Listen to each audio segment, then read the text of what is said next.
hello, it's me again.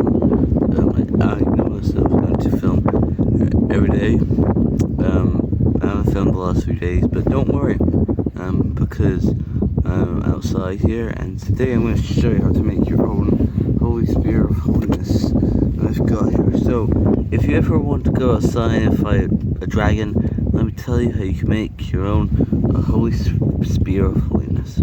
First step to creating your Holy Spirit of Holiness is to find some words.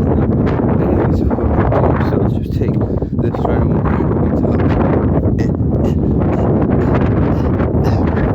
So after a few hours, you want to come up with a few of these like planks and a few words, as you can see here. And now you want to go and make your own stick. So what you have to do is you have to chop it in half like so. Alright, here we go. Hiya! And your own sphere will pop out. Now that you have it, that's how you make your Holy Spirit of Holiness. So, this was a great tutorial, and leave a like, so